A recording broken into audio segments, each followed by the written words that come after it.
You're listening to Talk with Renee Dalo, episode 180. Talk about purpose and confidence with Don Mamone. Don Mamone's decade-long career in hospitality culminated with their role as the director of events at the prestigious Beverly Hilton. Determined to embrace their creativity and pursue the dream of entrepreneurship, Don and their wife Emily opened a photography studio and have exceeded the expectations of their loyal clients from Dallas to destinations around the world for over 15 years.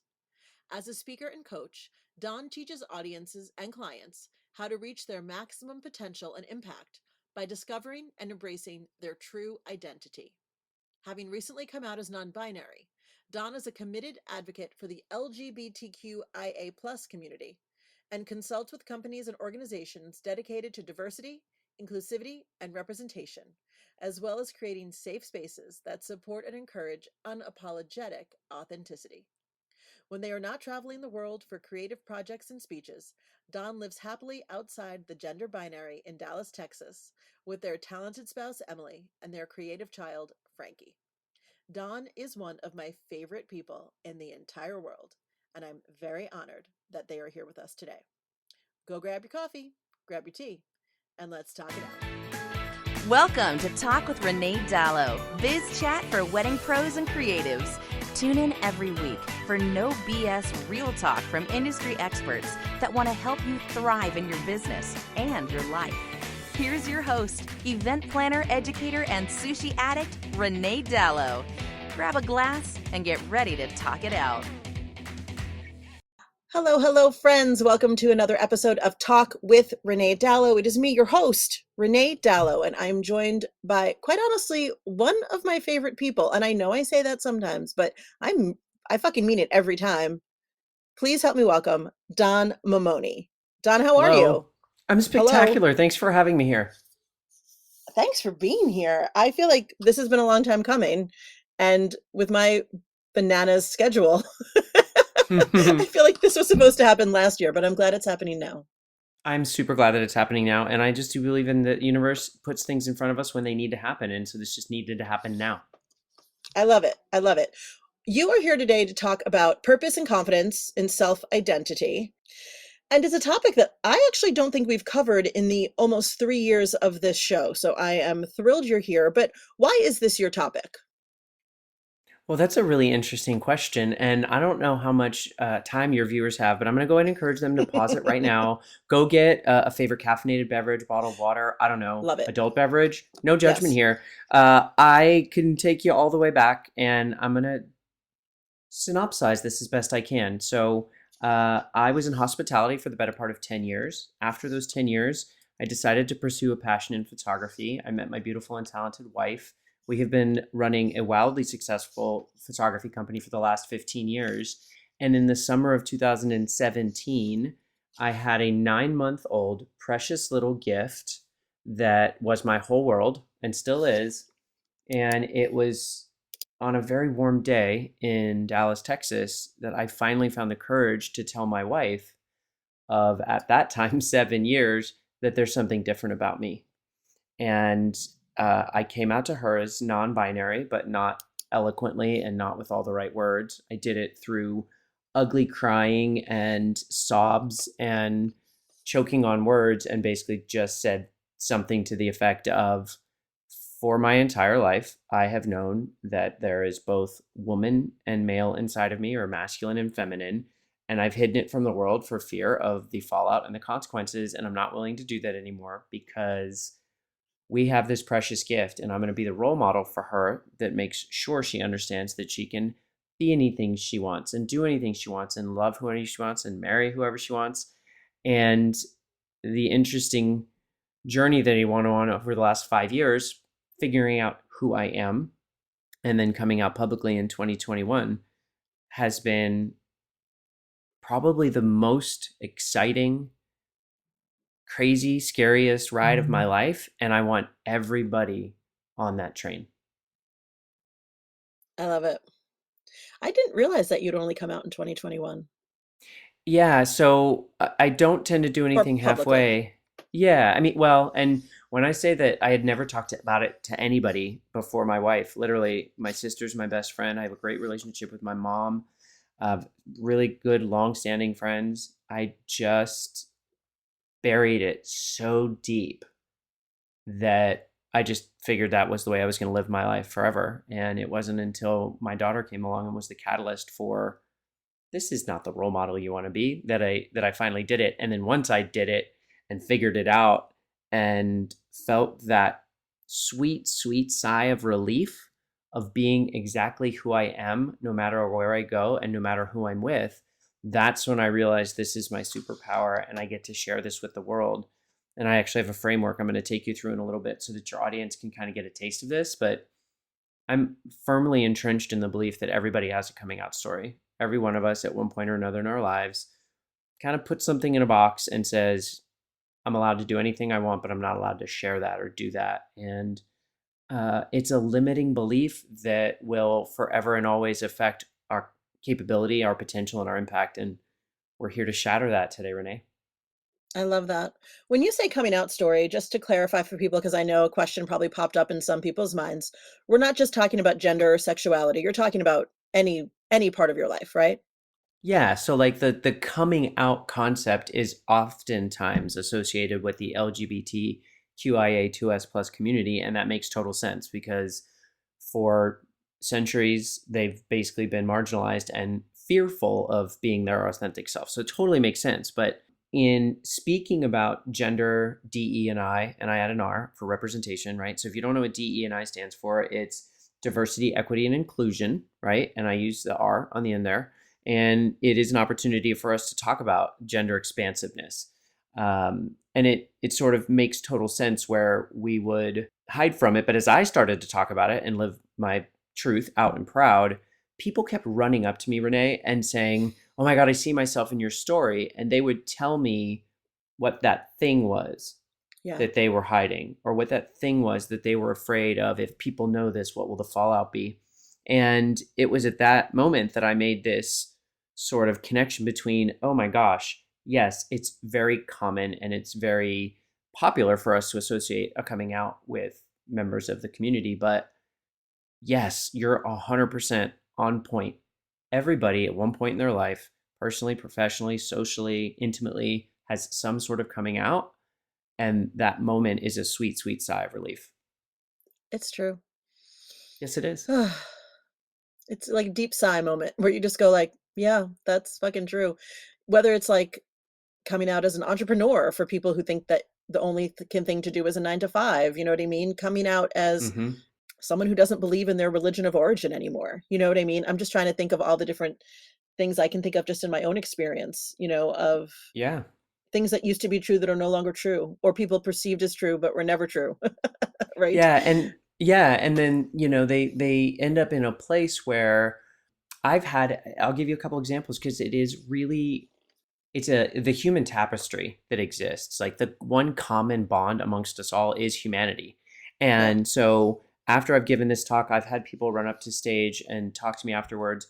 One of them had engaged in self-harm and almost committed suicide because their parent told them at one point in their life that they could either be a doctor or a lawyer, pick one. So they went into pre-med and was so miserable that they almost took their own life. And then they Wow. realized, I don't need to do this, and went on to quit med school, became a musician, and is now the leader of a very popular band.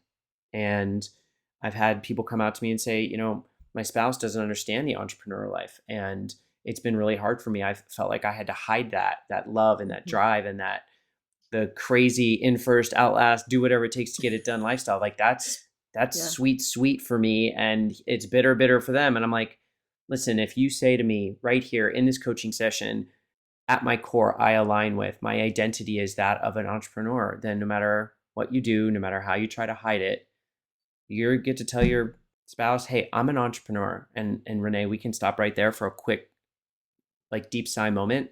I want your audience to understand that the words I am are two of the most powerful words in the human language when you put an affirmation or an identity after it.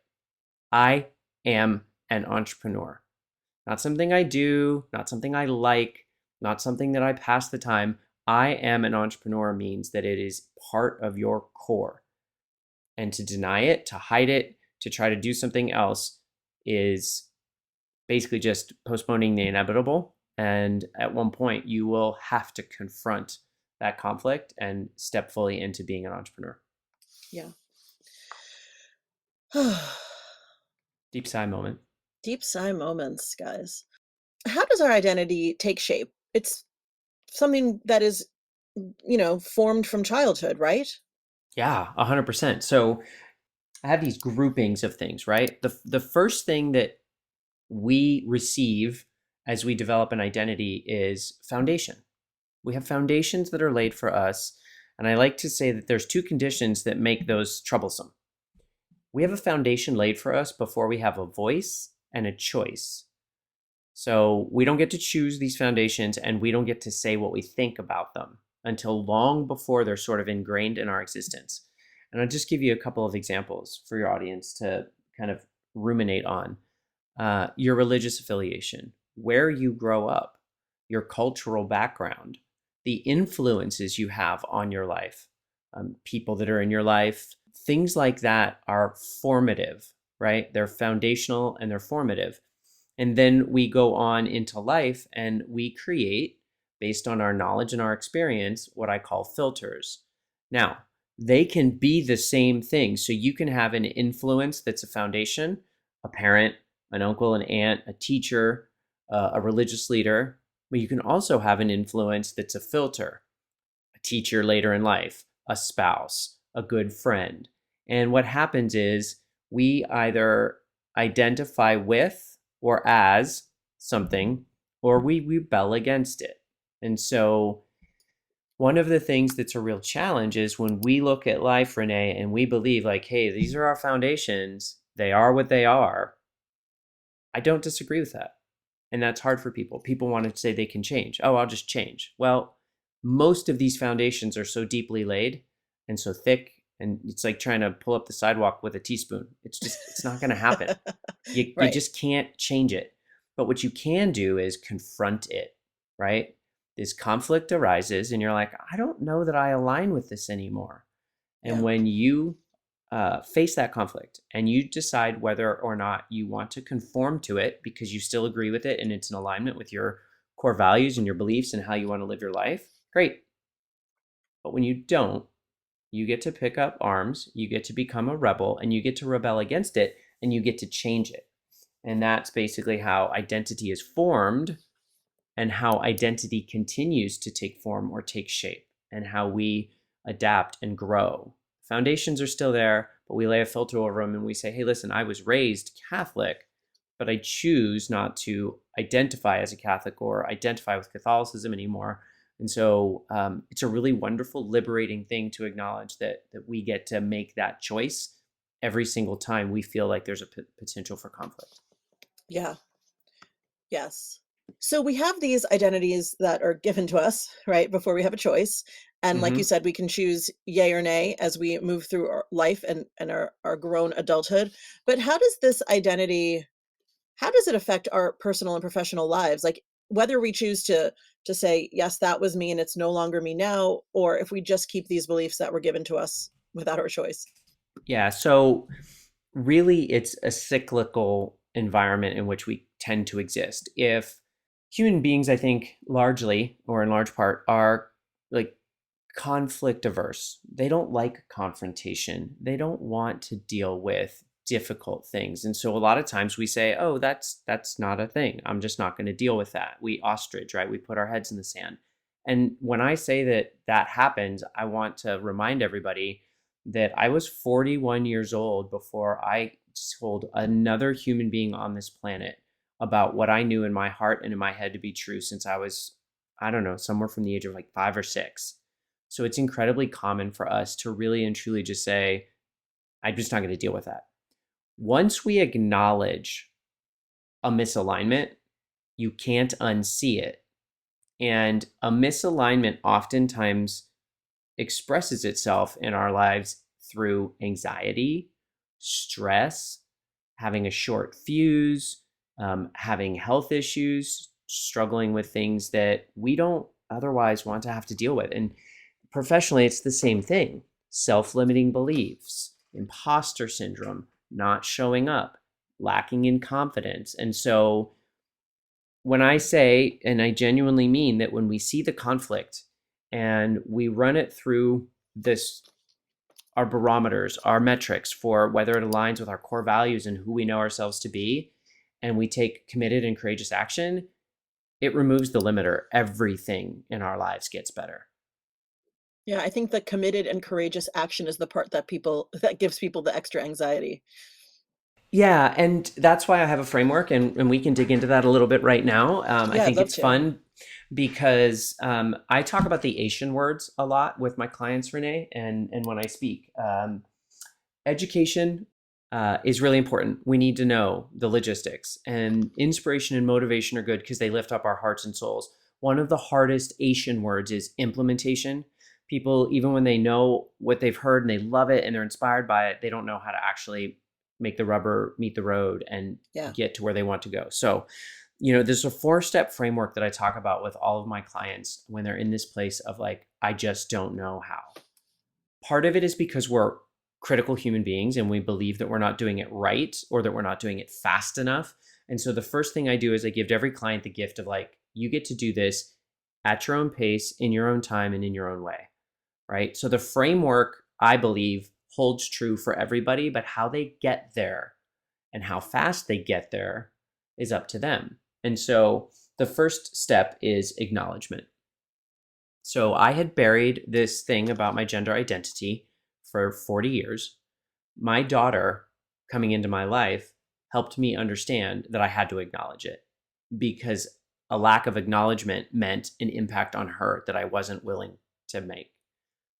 The And next one can is, I ask go ahead. just what I'm just so sorry to Yes. interrupt you, but can I ask, like, did that sort of hit you all at once, or did you sort of see that coming? So that's a great question. Thank you, Renee, for asking it. It was the equivalent of somebody putting a brick on a scale every day for like a year. Oh, And the wow. reason I say it that way is, I mean, I had known it my whole life. I had hid it or denied it for my whole life and just felt like it's just something weird about me and it is what it is. And I'm just not going to acknowledge it. Once she was born and I looked into those precious brown eyes and thought, you're going to change the world, you're going to do amazing things. The idea that I would represent anything less than unconditional self-love and unconditional love for her, it was like it was in my brain, and Yeah. those bricks got heavier and heavier and heavier until one day, the way it played itself out, Renee, is I believe you've met Emily on a couple of occasions. We have an Yeah. ease and a flow to our relationship that is Yeah. just so comforting. Yes. When I need to talk, we talk. When she needs to talk, we talk. And I kept trying to tell her, and what happened was I would choke on the words, I would change the subject, I would say something banal, just I couldn't get the words out until I finally called her and said, "Hey, I need to talk." And she said, "Sure." And I said, "No, let's have your mom walk to the baby and we'll go out for a chat." And literally like alarm bells went off and she said, "Now I'm worried. What's the matter?" I said, Yeah. "It's fine. I just need to have a chat with you. We'll go somewhere and we'll have a chat." And it was because I knew that I could not do it. It needed to be done because literally started having the beginning levels of panic attack Yeah. and kind of the feeling of being trapped. And so it needed to happen. And so to say that, like, did it hit me all at once? No, but did it escalate quickly once I acknowledged that this wasn't a misalignment I was willing to or able to live with anymore? It sure did escalate quickly. Yeah. Yeah. No, thank you for that. I just wanted to share that because I think sometimes if someone's listening and they're in that place, they're like, "Well, how do I know when it's time?" And I think, as you said, no one else can tell you that, but I just wanted to illustrate what you went through, and thank you for sharing that. Yeah, of course. And I will say that if we admit it to ourselves, that's usually the biggest and first step. We can we as humans are pretty funny about how we tell ourselves stories or convince ourselves, well, that's not what's really happening. Once I acknowledged what was really happening, it was kind of an immediate thing. It's kind of like the overnight success thing. I had been working on me for years, and then Yeah. suddenly it was like this thing. I can't not do this anymore. Yeah. And that's a really great question, and I want everybody to lean into self-care and comfort. That again, like Renee confirmed, you can do this at your own time. You know, if people out there are telling you like you have to do this faster, or can't believe you haven't done this by now, nothing productive comes from that. So you get to take that first step when you're ready. You get to acknowledge it. Now, the next one is rough. The next one is the part at which you can't hide it or deny it. You've acknowledged it, and this is where you accept it.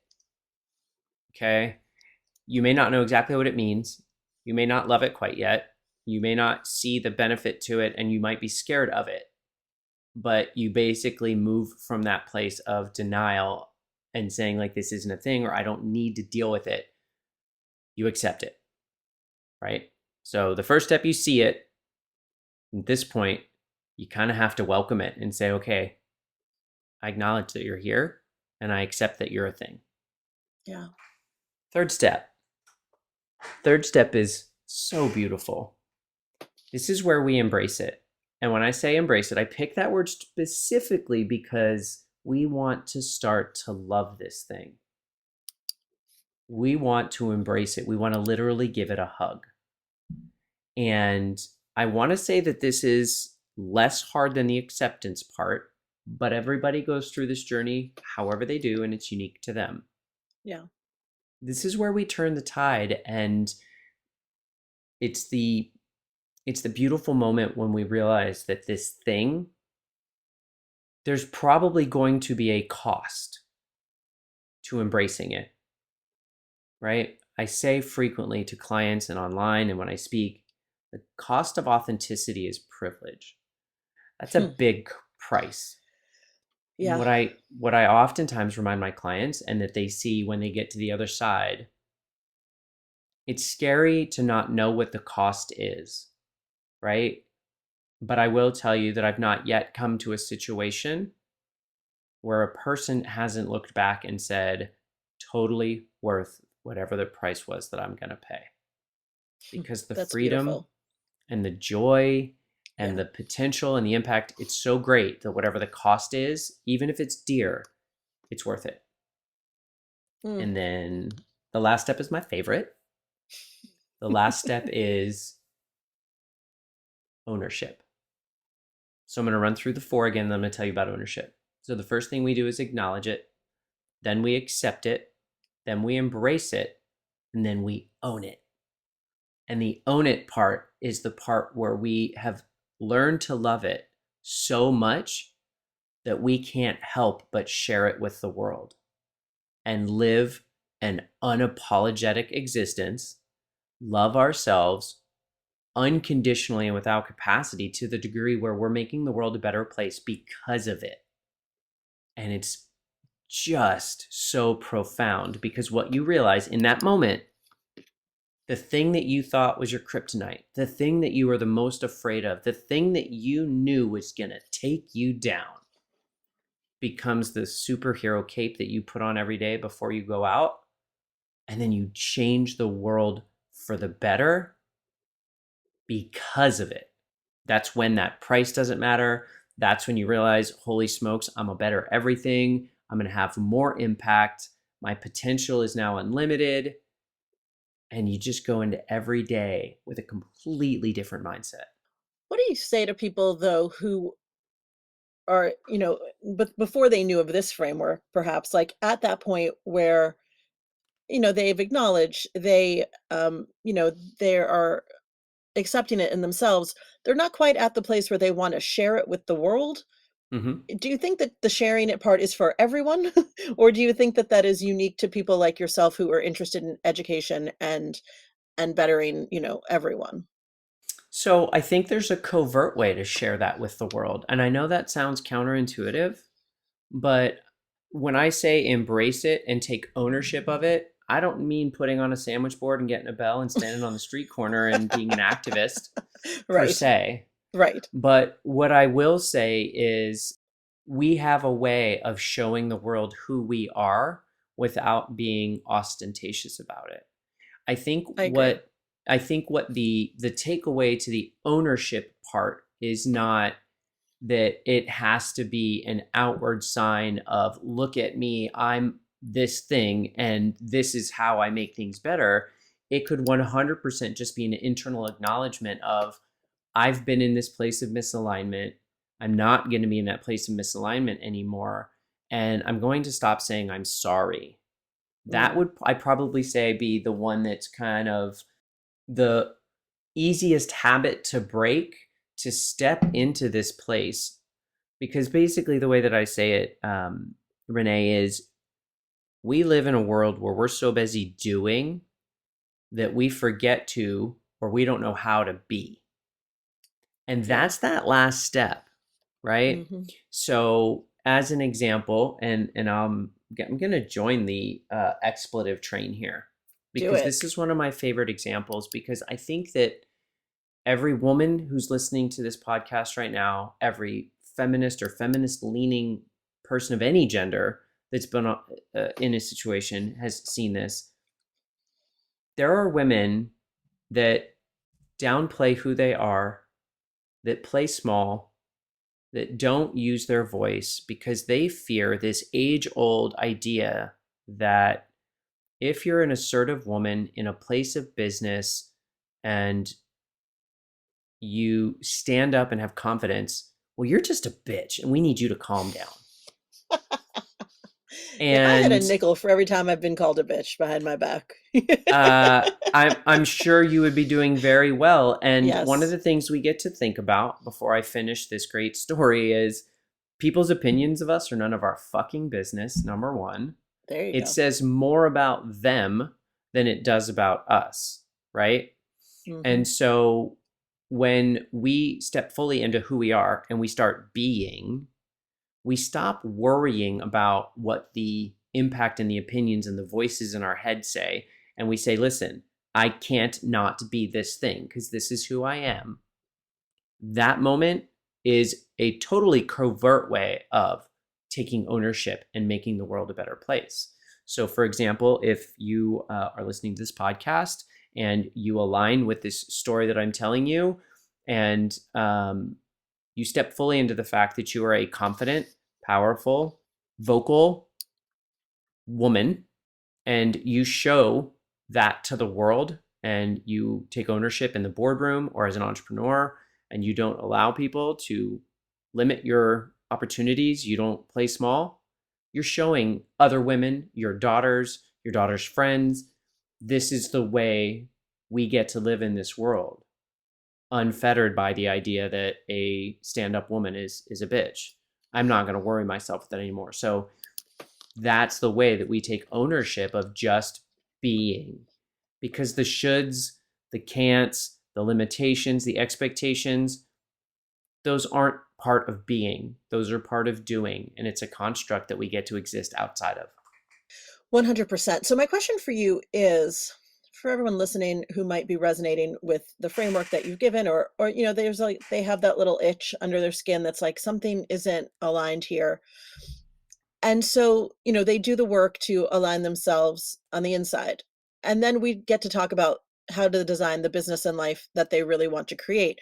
Well, maybe people already have a business that's been created quite, maybe not quite in the way they they fully align with. Do you have any tips on how to sort of tweak what's already in existence to fit this new version of you? Yeah, that's a great question, Renee. There was a book called The Big Leap. It was written by Gail Hendricks, I believe it is. Yes, we're big And fans of that book on this show. We love this I'm book. so glad. I mean, I devoured that book, and the key tenet that I want to talk about that was in that book was this concept of our zones of excellence and our zones of genius. Like, Yes. I want everybody to understand something.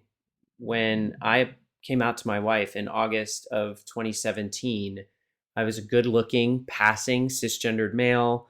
I say with a great deal of pride and humility. I was running a wildly successful business. I had culminated a 10-year hospitality career being the director of events at the Beverly Hilton. I was not huddled in a corner sucking my thumb in the fetal position because I had hidden and denied something about myself for the better part of 40 years. But what I will say is I had not unlocked my zone of genius yet. So we can be wildly successful and happy, or at least appear happy most of the time, because we're great at convincing ourselves that this is as good as it gets. But once we make that journey through the 4 steps and we get to that level of, holy smokes, this is the real and genuine me and what I'm capable of, we get to advance that forward.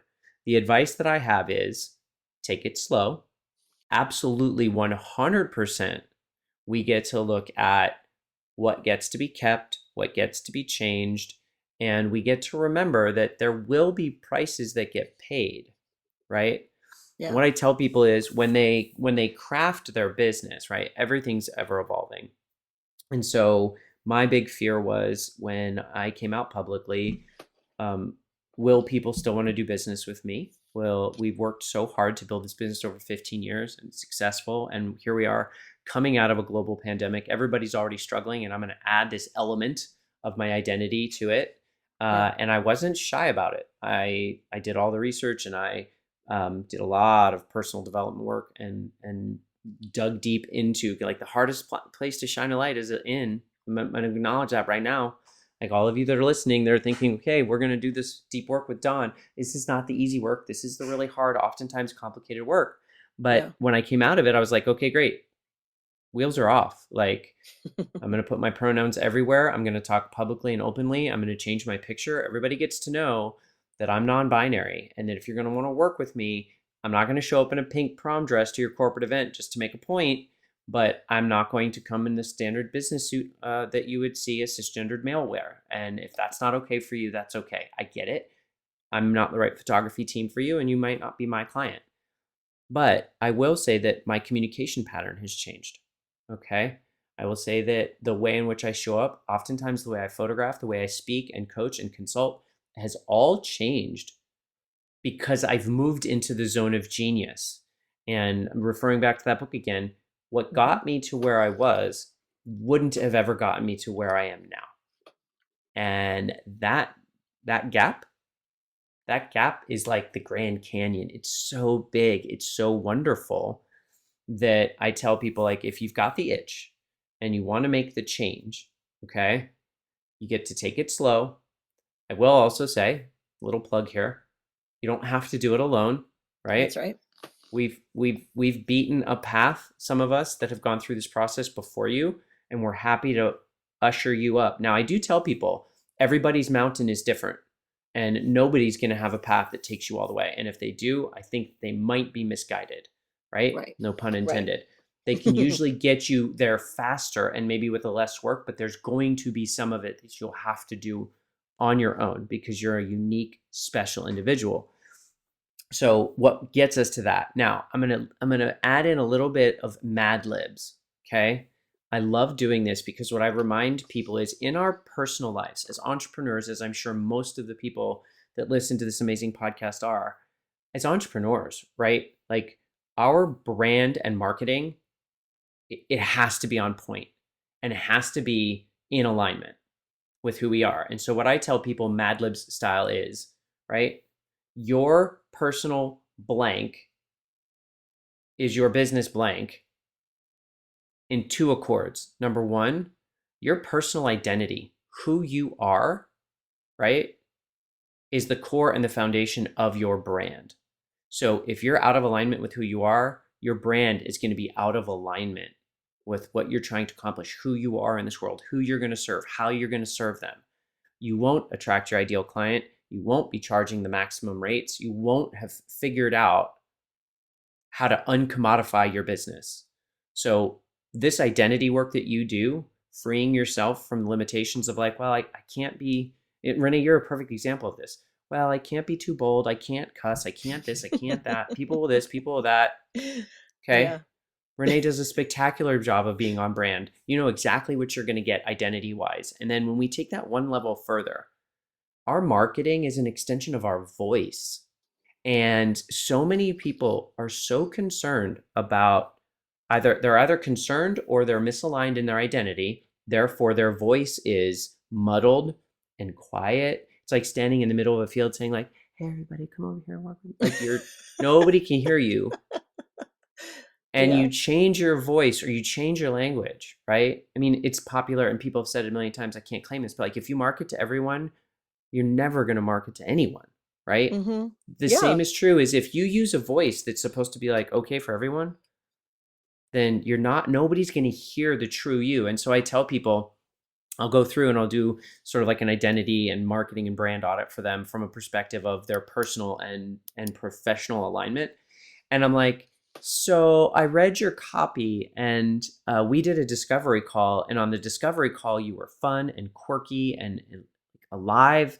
And I read your copy and it's like corporate and stale. And well, I don't know if everybody's ready for me or like, I don't. And I said, if they're not ready for you, then they're not your client. And the worst possible thing that can happen, and I'm sure you know this, Renee, from all the work that you've done to build your brand as well as you have, if you show up one way and your voice and your marketing is another, people are confused and they're immediately like, a confused mind says no. Like, Oh yeah. No, no. there's lack of trust there for sure. Yeah, I mean, they smell it like pigs smell truffles, and they're like, I don't know exactly what's wrong here, but there's something wrong. There's a misalignment. There's no trust here. I don't know which one I'm going to get. So when I talk about the deep work that we do, when I coach clients, when I speak on stage, people walk away, and largely they're like, yeah, 100% I've been hiding from or denying, and now I see how it's playing out in my business, and I want to fix all the things. And so my number one, I mean, this is a really long-winded answer to a really great question. The number one thing is walk your way through those steps in the framework. And then once you get to the part where you're truly ready to embrace it and take ownership of it, the next steps you just take slowly. You look at it and you say, where's the misalignment? And now how do I just course correct? It doesn't have to be some mass. I know you're going to probably want to. I will say that most of my clients become voraciously hungry to correct and to get back into alignment or to get an alignment for the first time. And I consistently tell them, like, listen, we don't turn something this big on a dime. We're going to turn it slowly. It's going to be amazing. And the cool thing about it is Rome may not be built in a day, but we can lay bricks all along the way. And then you get to see the benefits. You get to see the changes. And it's a pretty awesome experience to both have participated in and then to watch kind of consistently happen over and over again for people. Yeah. I want to ask you a question about fear, because one of the things that I sort of preach about, from stage and in my coaching clients too, is like, the idea of just doing it scared, which Mm-hmm. I still think I always think it's good advice. But when we talk about something like identity, Mm-hmm. um, I'm not sure that that's the most, that that's the healthiest advice, to just do it scared, because there is a real, for some people in some circumstances, right, there is a real risk of sort of burning it all down. And what can you say to sort of, guide people through that if they really do have that fear that is like above and beyond the motivational do it scared? Like, were you scared, and how did you get over that? Or did you ever, Oh my gosh. did you do it no matter what? What a great question. So, yes, did I feel compelled to act because I could not live under the weight, the crushing weight of this misalignment in my identity? 100%. The only choice I made was that I no longer had a choice to live in denial and to live in fear and in hiding. So, I will tell you that standing in that park with my wife at the time, it was to this very day the most afraid, scared, petrified of what the fallout would be I've ever been in my whole life. And I did it anyway. And I say this because it's not that I thought Emily wouldn't love me and respect me and acknowledge who I am and want to support me. It's that as a cisgendered heterosexual woman, as she identifies and has told me, the idea of then being with someone who's non-binary, she would have had every right to say, listen, Don, I love you and I'll support you and I'll do that as your friend, but this isn't a journey I get to go on with you. I can't do it, or I won't do it. She would have had every right. I would not have been able to begrudge her that, because that's in alignment with her. I'm fortunate to say that she looked at me and said, you're my person and we're going to figure this out together. And it doesn't matter what you look like or any of those things. I love you and we're in this together. But I will tell you, literally the most afraid I've ever been. So for me, and your unbelievable saying that I love, right? Do it scared. It tracks. However, I will say, do it scared, safely, Yeah, right? So safely. if somebody happens to be listening to this podcast that's a minor, that's young, that doesn't feel safe, or if you're in a job and if you come out, you're, for whatever your coming out is, whether it's your sexual orientation, your identity, or the fact that you're no longer going to work under a certain type of person or with a certain, if quitting is going to mean you're going to get kicked out of your house and you don't have any place to live and no food, like, do it safely, right? But ultimately, what I'm here to tell you is these misalignments, a confrontation will happen. It is undeniable and inevitable, but we get to do it scared. Now, the other word I like to talk about, Renee, and I think you'll like this a lot because I know language is very important to you. And I've Yes. heard you talk on multiple occasions, and you're very careful with your wording. I am now replacing the word fear with something else because I don't believe Hmm. in fearless. Fearless is not a thing. Fear is a signpost. I want fear in my life. I welcome fear because it's a signpost. It's a Yeah. guide that tells me I'm pushing boundaries. I'm pushing my comfort zone. I'm pushing into those zones of excellence and genius. Frailty is what I want people to rid themselves of. And the reason I think that's important is because when we start with that feeling of like, ooh, oh, I can't, we start looking at what causes that. It's oftentimes the voices in our head that are society, indoctrination, expectations, limitations that hold us small. And all frailty does is make it so that we don't live large, live big, show up, be audacious. And so you can live a life with fear in it as the signpost, as the guidepost, and you can live in a world where frailty is not the determining factor behind how you act. You act with committed and courageous action, thereby removing the frailty of, oh no, but what if? What if I ruffle feathers? What if somebody doesn't like me? You know, Renee, my favorite way to explain this to people is as a non binary individual, especially in the state of Texas, I can frequently walk into a room and not even open my mouth or really do anything and be an inconvenient thing for people that may not align with my identity and my existence. And that's a them problem, not a me problem, especially considered it's literally my existence that's of concern to them. So if I can do that and I can exist in that world, then I want to tell your audience, you get to take bold, creative, audacious actions. And if somebody else has a problem with that, that's a them problem, not a you problem. I love it. Because you mentioned Texas, I feel like it would be remiss, since we're recording this early March, to not sort of dip a toe into politically what's happening in the states right now with the drag Mm-hmm. queen bills and the fucking Tennessee. And I'm sorry if y'all live in Tennessee who are listening to this, but like, what the fuck is going on over there, you guys? Like, do you ever, I mean, I know you live in Texas, but do you ever Mm-hmm. feel unsafe? Should that be a concern for people who are thinking about coming out as non-binary? What is your take on that? Yeah, so I do live in a blueberry and a strawberry state, is what I say. I live in a very insulated area of the city of Dallas. I live in a small town called, well, smallish town called Richardson. I feel largely very safe everywhere that I go inside the city. When I get outside the city, it's a different story. I recently participated in the LGBTQ plus advocacy day in Austin. It was not a particularly warm reception at the House and Senate legislature, which was super disappointing. And we get to remember that safety is always the number one priority. I think the struggle for me is I'll highlight the twofold argument that's happening right now. There's so many things, but I'm gonna distill it down to two. The absolute number one that really and truly and desperately crushes my soul is that there is an entire political effort to politicize children that need our love and our care and our unconditional support, navigating something that I fought for 40 years. At 41, with all of my knowledge and experience and the love and support of my wife and family, I had trouble navigating this.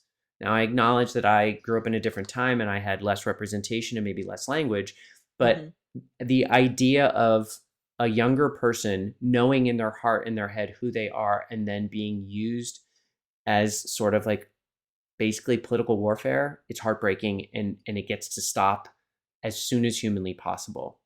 Agreed. The other things are an effort to legislate us out of existence. And I'm going to just use Tennessee's recent ban on gender affirming care and drag shows as the quintessential example. I have a client that we love that has been hiring us for 7 years, and they did their event for 2 years in Nashville, in Tennessee, and I loved it. It was a beautiful town. I got to see so much. The people seemed kind and receptive, and at the time, I wasn't publicly out. And one of the things I get to acknowledge is if my client had that event in that city again, I would not authentically be able to present myself in that city without fear of harassment and potentially arrest, because the verbiage of the law is so broad that basically it indicates that anybody who is either a male or female impersonator that is trying to in any way elicit a sexual nature or intonation can be stopped and potentially arrested.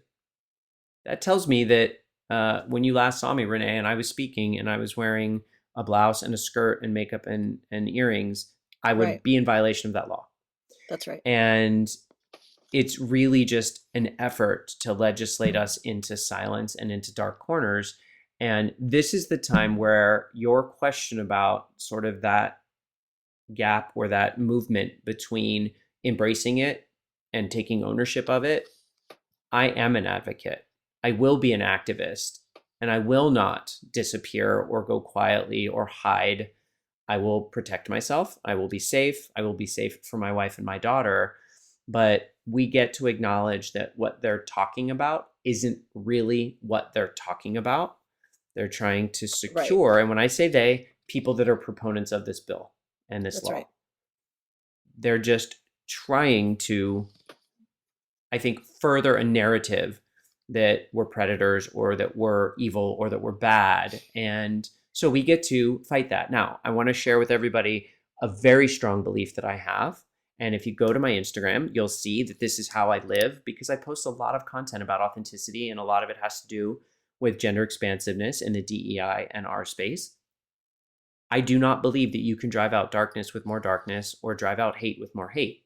We drive out darkness with light, and we drive out hate with love. And so I always respond with a positive response, an affirmative response. Sometimes that affirmative response is, I'm sure you're not very nice. That's affirmative. That's an affirmation that I have. But Who it's hurt you? Yeah.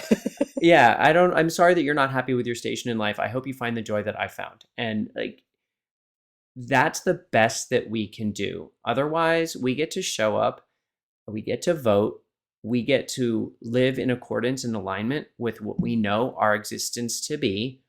And from that point forward, I really have said that until I feel directly threatened, I'm going to fight from the inside out.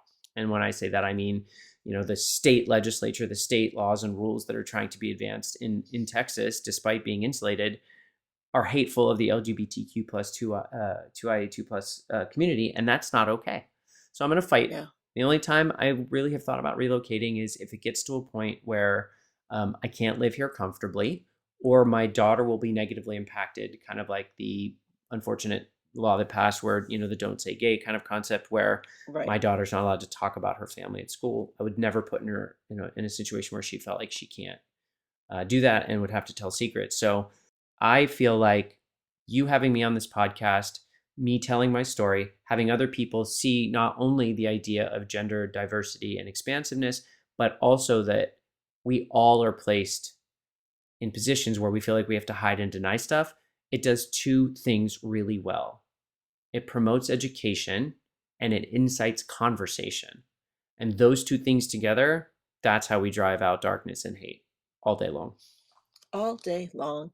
All It's day so long. preposterous to me that certain parts of our government want to villainize non-binary folks, trans folks, LGBTQ folks, because in my lived experience, I never, ever, ever. I mean, it's so preposterous to me that that would be true for people. And And I just want to say, when we see this legislation, this overwhelming, like just soul crushing legislation come through, it just makes me think like our country has a huge gun problem, huge. Mm-hmm. And it's the Mm-hmm. thing that we're not dealing with because they're throwing these Trojan horses up that are that's false. These are falsehoods that they're just putting in our way because it's a good headline and it's a way to distract from the actual thing that is happening in our country that is actually killing people. So I never really talk about politics on the show in such a specific way, but I just want to say that, like, first of all, if you're surprised by it, I don't know what show you think you've been listening to for the past 3 years, but also, don't believe everything you see on the news. Like that for years now, it has been fiction and it has been bullshit. And so, Don, thank you for coming on the show and saying your truth because I think this is what we need. We just need more people telling the actual truth in our small spaces to combat the super loud lying voices out there. Well, you're entirely welcome. I want to thank you for creating this space that I found very safe to tell my story, my journey. And, Thank you. the political sphere is something that has been sort of quote unquote, off the table for, in my humble opinion, far too long. Yeah. If you're committed to education and conversation, and we can enter these arenas with open hearts and open minds and the best of intentions, these conversations not only, like, sort of quote unquote get to happen, but they really do desperately need to happen because that's how we affect change. And I use the word ignorant a lot, Renee, and I just want to throw this out there. If you are a self-proclaimed, quote unquote, ignorant person with regards to the topics that Renee and I have been talking about today, whether it be gender expansiveness, inclusivity, the idea of authenticity and breaking free of the bounds that you've been held in because of society, any one of those, ignorance is just the absence of knowledge and experience. And you can clear that up real easily by educating yourself and going out and walking the walk and experiencing that, because the narratives that we're oftentimes told, to Renee's point, they're not always the truth. They're a matter of perspective. And so live your life, have these chats, do these things, and you'll be better for it. I love it.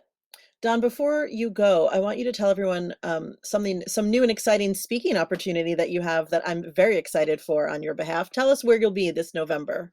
Yes, I'm so excited to be talking at Wedding MBA in Las Vegas, November 6th through the 9th. It's really exciting for me because I'm going to be putting my hands together in applause at this opportunity because I get to talk about photography, but I also get to represent the LGBTQIA2S+, more specifically to be a non-binary speaker on stage. And the reason that's so exciting for me, Renee, is I say that oftentimes when I have the opportunity to speak, there's always a little bit of my story interwoven. And the people in the audience, I hope, have one of two, if not many, epiphanies. The number one is the idea of, oh my gosh, I had no idea, right? This epiphany of education and understanding. And the other is, holy smokes, that person up there is just like me. They're gender expansive or diverse, they're queer, and they're on stage. Life's getting better. I see myself, and that's really wonderful. So I couldn't be more excited about it. I am so excited for you. I'm also excited. I think I can drop this breadcrumb. Do you think I can? A tiny breadcrumb that there will Yes. be a meetup / party. TBD, we're not sure what it's being called. This year at Wedding MBA for LGBTQ IA plus folks and allies. So stay tuned for more info on that. I am going to be promoting that along with a lovely group of folks that are coming together to make that happen. And so once I can say more about it, I will. But just put it in the back of your minds, friends, that there's a lot more to love about Wedding MBA this year. Yes. And I would love to share with the audience, if I can be of any assistance to you at all on your journey, you can find me everywhere, literally everywhere at Don Mamone, even on the TikTok, which I'm actually kind of loving now, even though I'm of the older generation. And I want to tell people that if you're specifically interested in learning more about gender diversity, expansiveness, what it is, what it isn't, how it's experienced, and how we can kind of move the needle forward, I have a really beautiful keynote talk that I did in Las Vegas, as well as a download resource that you can download at thegenderguide.com. And I'm sure that Renee and her team can put that in the show notes. But We will. it's been really well received from a perspective of parents and individuals who are just trying to learn and grow, managers and business owners and entrepreneurs who are interacting with the more of us that are courageous enough to come out. They're like, this is really brilliant. This is really simplified. I understand this better. So go to thegenderguide.com and check it out. We will, and we'll put that in the show notes as well. Oh, Don, thank you so much for coming on the show and talking to us. You are just a delight. Thank you, Renee. It was such a pleasure to be here. You know that when you put out the call, if it's an opportunity to interact with you in any way, the answer is always an unresounding yes. Oh, you're the sweetest. Well, we'll just have to spend more time together. Grab Yes, Emily let's and do we'll that. meet each other in Vegas. Let's do it. Let's go. Don, thanks again. And for everyone else listening, you know what I'm going to say because I say it every week. I like to remind you that your time is a valuable resource and it's something that you don't get to make any more of. And so I'm very, very grateful that you chose to spend this time with us. We will see you, friends, next week. Same time, same place. Bye for now.